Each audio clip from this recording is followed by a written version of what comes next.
ഈ meditation, rational irrational, manifestation, affirmation, gratitude, ഇതൊരു കഥയിലൂടെ ഞാൻ എൻ്റെ കൊച്ചു കൂട്ടുകാർക്ക് മനസ്സിലാവുന്ന രീതിയിൽ പറഞ്ഞുതരാം. ഒരു ചെറിയൊരു വിത്ത് അത് വളർന്ന് വലുതായി വലിയ വൃക്ഷമാകുന്നു, അല്ലെങ്കിൽ പൂന്തോട്ടത്തിലെ ഏറ്റവും കൂടുതൽ പൂവുള്ളൊരു മരമായി തീരും, ഒരു പൂച്ചെടിയായി തീരും. ഒരു വിത്ത് കൈ കിട്ടി. ആ വിത്ത് എന്താണ്? നല്ല മണ്ണിൽ വിത്തിനെ ഇടുന്നു. മണ്ണിലിട്ടിട്ട് വെള്ളം മഴയായിട്ട് വന്ന് അതിനെ നനച്ചു കൊടുക്കും. അതിന് നല്ല പോലെ നമ്മളൊരു സംരക്ഷണ വലയം തീർത്ത് കൊടുക്കുന്നു. എന്ന് വെച്ചാൽ കാക്കയോ അല്ലെങ്കിൽ പുഴുവോ ഒന്നും കുത്തിക്കൊണ്ട് പോകാതെ നമ്മൾ അതിനൊരു സംരക്ഷണ വലയം ഇട്ട് കൊടുക്കുന്നു. എന്നിട്ട് സൺലൈറ്റ്, സൂര്യപ്രകാശം അതിലേക്ക് അടിക്കുമ്പോൾ അത് ചെറുതായിട്ട് അതിൻ്റെ ഒരു ചെറിയൊരു ഇല പൊട്ടുന്നു. മേപ്പോട്ട് ഇല വരുന്നു, താഴേക്ക് വേരുകൾ വളരുന്നു. സ്റ്റെപ്പ് ബൈ സ്റ്റെപ്പായിട്ട് ഇത് വളരുന്നു.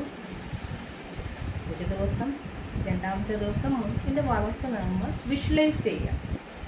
എന്നിട്ട് അത് നിറയെ പൂക്കളുള്ള ഒരു ചെടിയായി മാറുന്നു. അല്ലെങ്കിൽ നിങ്ങൾക്ക് ഏതാണോ ഇഷ്ടം, നിറയെ പഴങ്ങളുള്ളൊരു വൃക്ഷമായി മാറുന്നു. അതല്ലാതെ തണൽ തരുന്ന ഒരു ആൽമരമായി. അത് ഓരോരുത്തരെയും നിങ്ങളുടെ ഇഷ്ടപ്പെട്ട എന്നാലും വേറെ എന്ത് വേണമെങ്കിലും വിഷ്വലൈസ് ചെയ്യാം. അപ്പോൾ അതിനകത്ത് സങ്കല്പം, നമ്മൾ മെഡിറ്റേഷൻ ചെയ്യുമ്പോൾ നമുക്ക് വേണമെങ്കിൽ നമ്മളൊരു വിത്തായി കണ്ട് അതിലേക്ക് സൂര്യപ്രകാശം നമ്മുടെ ഉള്ളിലേക്ക് വരുന്നതായിട്ട് സങ്കല്പിച്ചിട്ട് വെള്ളം നമ്മളിലേക്ക് ഷവർ ചെയ്യുന്നതായിട്ട് ആ ഒരു കുളിർമയുള്ള ചിന്തയായിട്ട് സങ്കല്പിച്ചിട്ട് ഈ സൺലൈറ്റ് എല്ലാം പോസിറ്റീവായിട്ട് നമ്മളെ തഴുകുന്നതായിട്ട്, തലോടുന്നതായിട്ട്, ഒരു തൂവൽ സ്പർശമായിട്ട് തന്നെ ചിന്തിക്കാൻ കുട്ടികളെ പറഞ്ഞ് മനസ്സിലാക്കി കൊടുക്കുക. എന്നിട്ട് ഇത് വളർന്നു വന്നു കഴിയുമ്പോൾ ഡെയിലി ഇത് നന്ദി പറയും.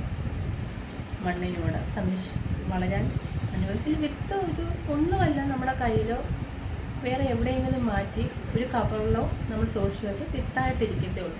നല്ല മണ്ണും നല്ല വെള്ളവും നല്ല പോലെ നമ്മളതിനെ സംരക്ഷിച്ചത് കൊണ്ട്, വെയിലുമേറ്റത് കൊണ്ട്, ഇതിനകത്ത് മെയിൻ വെയിലേറ്റത് കൊണ്ട്, അതാണ് നമ്മുടെ ഇന്നർ സോളിനെയും പുറത്തുള്ളതിനെയും നമ്മൾ ഈ സൂര്യപ്രകാശമായിട്ട് അതടിച്ചത് കൊണ്ടാണ്, പ്രകാശം വന്നതുകൊണ്ടാണ് ഇത് വളർന്നു വരുന്നത്. സങ്കല്പം നല്ല തോട്ടിലേക്ക് എത്താൻ.